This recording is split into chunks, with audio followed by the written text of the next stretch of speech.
Look at this. Do you see how many people are offline? Do you know how many people scroll through their friends list every day looking at all of the people that no longer play the game? Look at the Steam charts. Look at how these numbers fluctuate and have declined. And yeah, I know a lot of people are going to say that, okay, Steam charts isn't representative, but it is a good indicator for the most part. I watched Gold Riven's video the other day on stream about whether or not AQ3D will survive. A lot of what people had to say did resonate with me, and if you want to check out the VOD, I do have that still up on my Twitch so you can see my actual reactions to that. Now, this is probably going to get very real very quick, so I do need to say this. This is not an attack on AdventureQuest 3D. It is not an attack on AE. I do think I have a decent relationship with the dev team, and what this is me using my platform to highlight some of the issues with the game so that the game may improve and be around for years to come. Because let's be honest, AQ3D is dying, and if you think the player base is not dwindling, I don't know what rock you've been under or how much copium you've been sniffing. You need to come to terms with it, and something should change or needs to change if we want this game to be around for a very long time. I don't want this game to die, and if it does, I will probably be one of the last 5 people on the server until the very last server is shut down. Yeah, I know some of you think AQ3D is perfect and the Nullgath grind was the best thing that ever happened, and personally I think you are delusional. But before we get into opinionated things, I'm going to try my best to express some unbiased, objective issues that AQ3D has, or at the very least, some things that they can improve upon. And because I know you have a very short attention span, here is something to keep you engaged while I talk about these objective issues. So first thing on my list, I believe, is the lack of a minimap or a map in general. Map functionality adds a lot of quality of life features into a game. A map helps you know where you're going, it helps you feel more immersed in the world, it also just helps with general navigation. Now, I'm not going to get too much into that because then that's going to start getting a little bit biased, because we all know that I cannot navigate to save my life.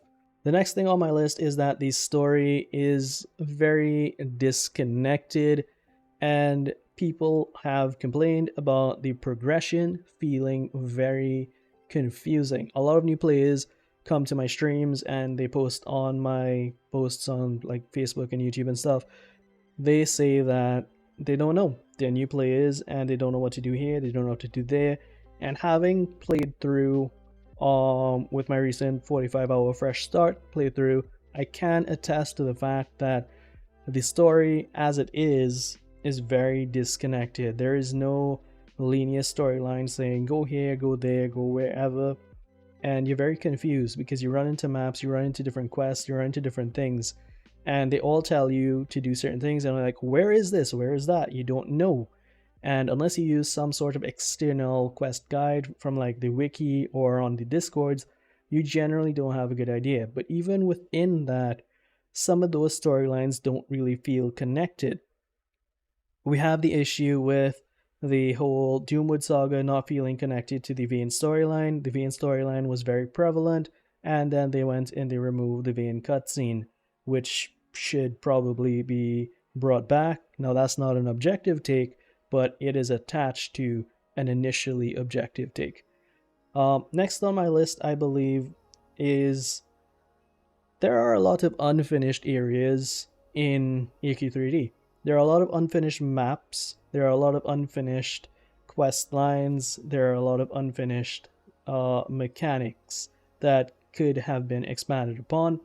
Things like things like Arkengrove should be finished. I believe some parts of the Darkovia storyline still need to be tied up. And Sandsea, don't even get me started on Sandsea. A lot of people are eagerly awaiting Sandsea dungeons to be finished, right, with challenges and stuff. But the Sandsea saga is done. As far as we know, Arkengrove is done. We recently saw Atlantis get an update, and that was great. but as it is, there are a lot of things that are unfinished in the game, and mechanics like mining and all that profession type stuff should have been included in the game a long time ago, but that's neither here nor there. Another objective issue is that there are no in-game polling methods. How do you communicate with your player base to find out what your players actually want out of your game without them having to use third-party programs like Discord or use different types of social media like Facebook and Twitter? You already do this in AdventureQuest Worlds. You have a lot of in-game polling options there. RuneScape does the same thing. They have in-game polls that help their players shape the future of their game. And I think that that is something that is severely missing from AdventureQuest 3D. And when we get into the biased takes, you will see how that actually does play a role, because it does start to feel that the devs are very disconnected from their player base. Another issue that AdventureQuest 3D suffers from is the design note inconsistency, because we've seen in recent times that design notes have either been posted days late or they've been posted with inaccurate information. Design notes should always come before the update is released. So once the servers go down, those design notes should be up, so that players, the people who aren't at home all the time just waiting to log into the game, even if you're at work or you're on a break, okay, you can scroll through, read the design notes. The game is down. This is what I can look forward to when I get home, among many other reasons. And I want to keep this as short and brief as possible. So the next thing that I think that AQ3D can improve on, that is an issue, is that there are no specific boosts for, let's say, in-game drops, dungeons, or like reputation things. A lot of games have what we call downtime content, and AQ3D with its weekly update system can benefit from these downtime systems where you have specific boosts in place for different item drops or different reputations at a set time. So everybody will know, let's log in at this time and everybody will farm this one thing, and it's a game run event. So that also ties into the lack of events. You do have things that people can do from time to time. Another issue on my list of issues would be the lack of a world chat. This is an MMORPG. AdventureQuest 3D is an MMORPG. There are very few MMORPGs that I have played that do not feature a world chat. I think it is a very lacking feature, a very desired but lacking feature that is not included in AQ3D. The next issue I have on my list, and I'm sorry if I'm not expanding on these things as much as you would like me to, but I'm trying to keep it as short and concise as I can. Another major issue is that there are very few ways to earn premium currency in the game. Now, I do know that AQ3D gives out a lot more of the premium currency than some other games do, but at present, you can only get dragon crystals from watching ads or from the daily logins or winning contests, right? So I think, and the DC you get from that is very, very little, considering how many DC locked items there are in the game. And the final thing on my list of objective things, or objective as possible things, would be that there are a lot of broken things that never get fixed because they get put on the back burner, because the devs have so many things that they have to be working on constantly that the list of things that are being broken, the list of bugs, and the list of issues just keep piling up and piling up and piling up. And the thing about very small things, when they start to pile up, They become this mountain or this big heap of things that now stares you in the face, and they create a monumental problem.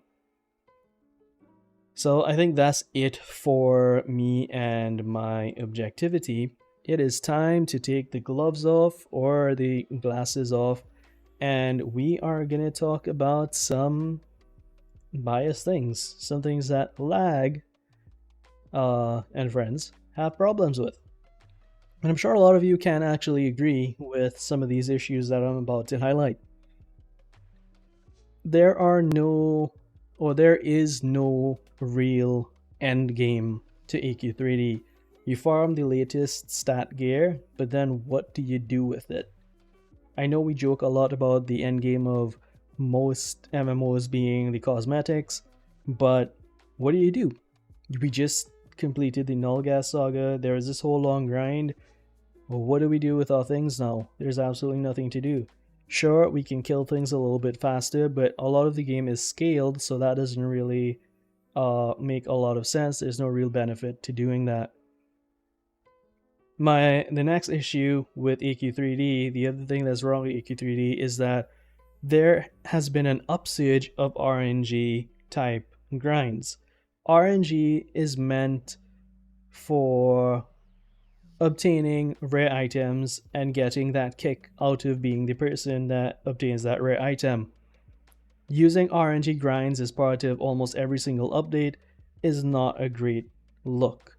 RNG grinds stop being grinds at that point. People like the feeling of getting closer to a goal and making progress. RNG in moderation is completely fine, but when everything starts to revolve around it, it becomes very not fun very, very quickly.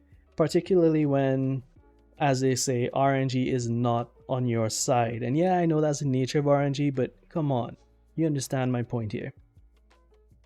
Another thing that has been plaguing AQ3D, being the sibling of the successful or the very successful AdventureQuest Worlds, and probably always living in its shadow, inserting the AQW grinds into AQ3D simply just does not transfer well. A 2D game and a 3D game play very, very differently. I understand respecting the source material, but the way some things are done is far from ideal. AQ3D in its present state does not respect the time of the average player.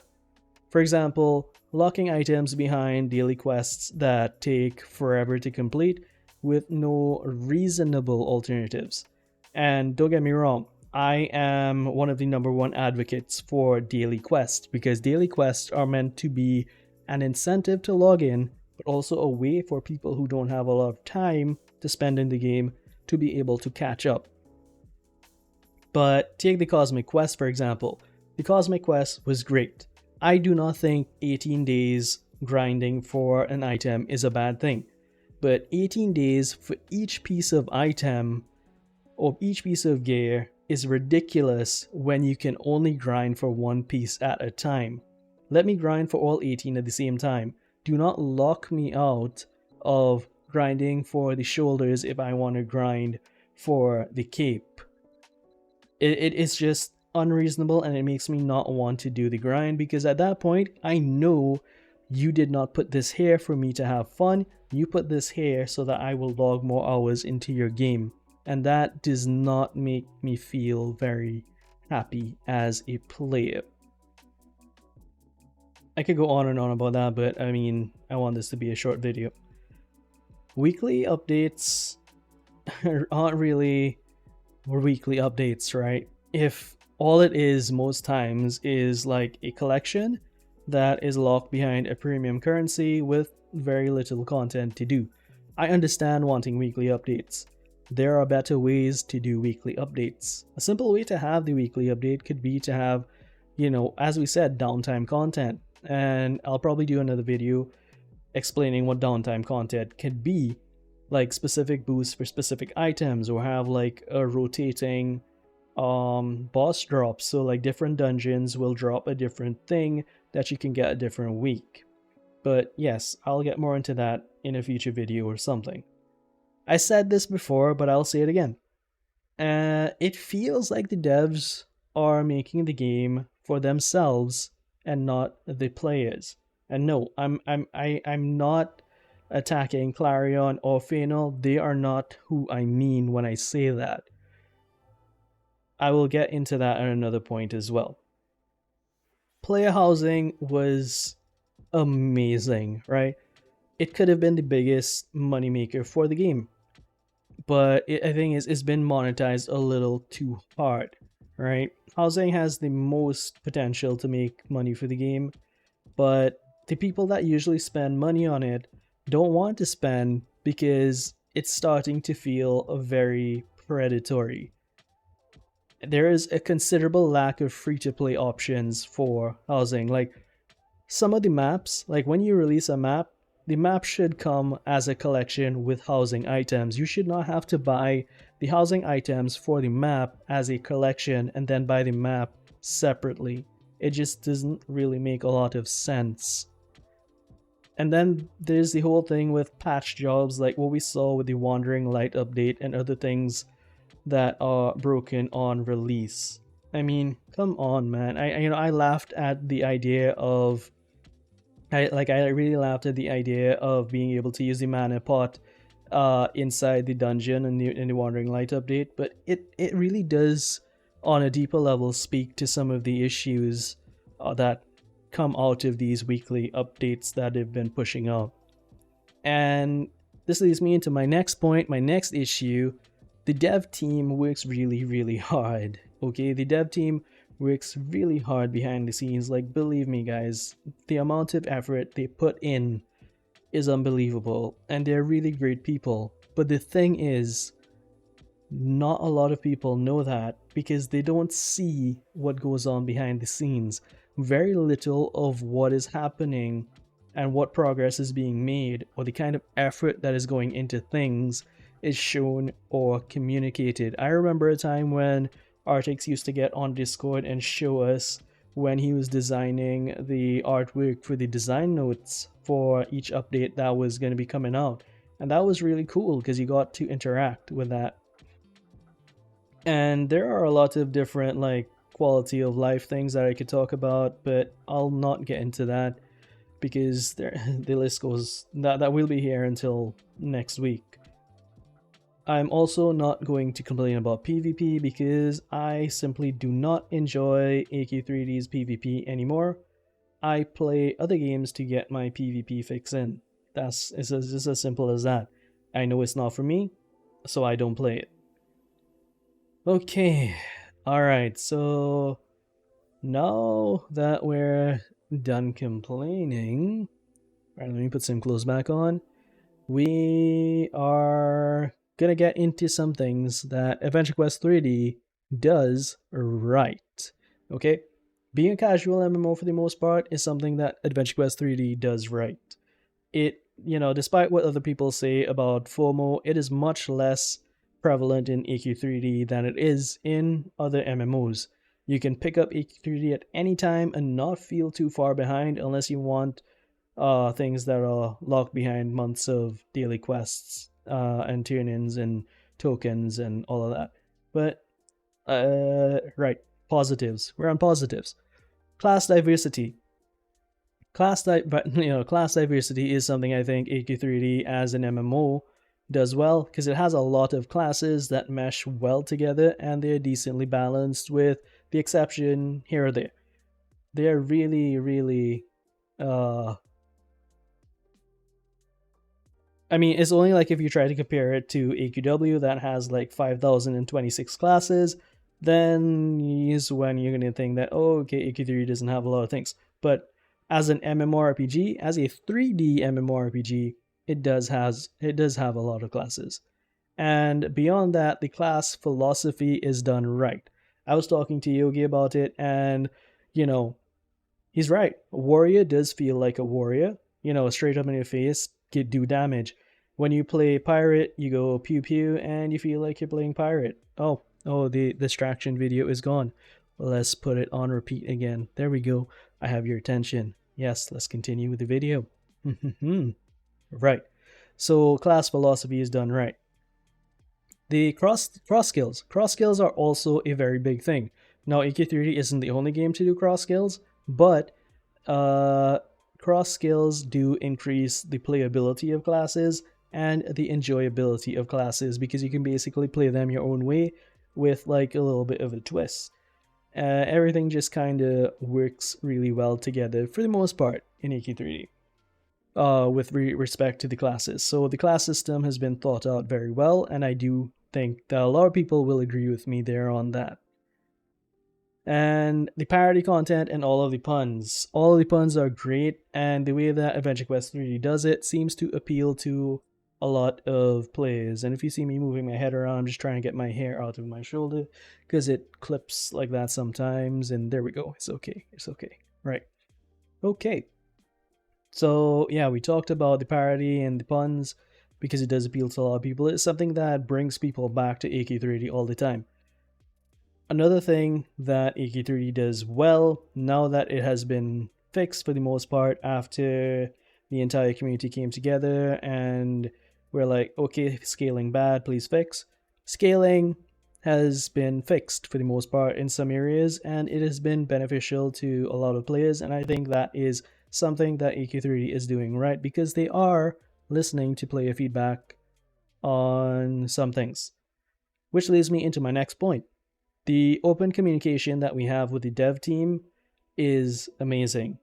AK3D players have a much more casual and open relationship with the dev team of the game, an open communication line with the devs of the game than most other MMORPGs, which you usually have to go through a community manager to funnel any sort of feedback. So I will give them that, and it's amazing, right? Another thing that AK3 does really well is the fact that it doesn't pride itself on this, and I think they should. They should make this a bigger part of their marketing. AK3D is not pay to win. There is no way you can gain a combative combat advantage. English is hard, okay? It's like 2 a.m. in the morning, I had a rough day. But you can't pay to attain a combat advantage in AdventureQuest 3D. It is one of the very few non-pay to win MMORPGs on the market. Which leads me into my next point. It is a cross-platform MMORPG that is playable on both mobile and PC. And yeah, I guess mobile does have a lot of issues here and there, but the fact that it's even there and it's an option to begin with says a lot, and I think it's something that AK3 is doing right. And these last 2 points are things that I don't think people give them enough credit for. The cosmetics. Like, the cosmetics in game are absolutely phenomenal. Like, I'm not going to name any artist because they all do such a wonderful job. They work really, really hard on their work. And you can see it, right? You can see some of the pieces in some of the collections. You can tell that they put their heart and their soul into what they were making. And this doesn't really get mentioned enough, but for those of you that do play with sound on in your game, the music that Jongar and Broomtool have been putting out is really, really great.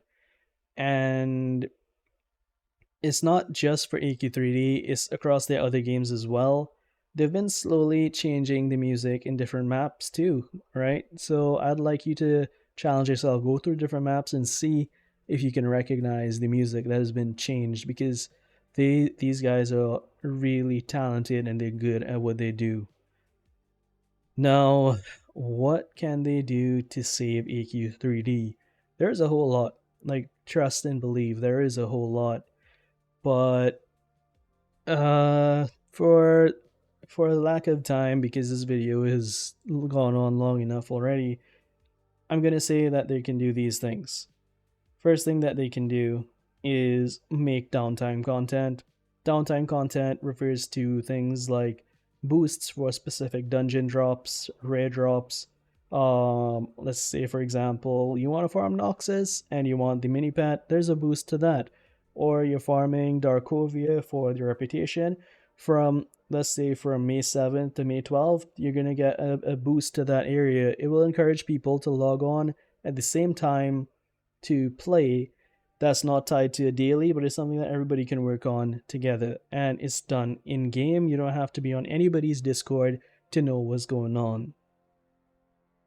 I do think that the game could be marketed a little bit better. And, maybe the event with Moist Critical might not have been the best option because it probably missed the mark. I don't know. I can't say that for certain. But if they do open up the game to like Twitch streamers, and I'm not talking about me here, I mean like the general public for like Twitch drops, I don't know the process you need to go through to get that done. But if they can do it, then that means anybody who streams on Twitch will see it available to them as a Twitch campaign. They jump in to see what it's about, and then them and their entire community will come in and see what's about. And it might not seem like a lot if the streamers that take up the drop campaign are like streamers with 12 to 15 viewers. If you have like 200 300 streamers pick up the game with 12 to 15 viewers, and maybe like let's say 5 of those viewers tend to stick with AQ3D, that is going to be a way to replenish the dwindling player base, I would think. And I think something that's also been asked for a lot would be challenge tiers to dungeons. Basically, like once you complete a dungeon, you can unlock a harder version of the dungeon that gives better gear or something like that. But let me know. Let me know what you think down in the comments below. What do you think they can do to save EQ3D? And as always, thank you for watching. Let me just reiterate, this was not an attack on EQ3D. This was merely me just using my platform to highlight the issues. Also, thank you to Yogi for helping me with the thumbnail, and thank you to everybody that helped me make this list while we were on stream the other day. Okay, so much love, many meows, bye bye. How do you end this? There we go.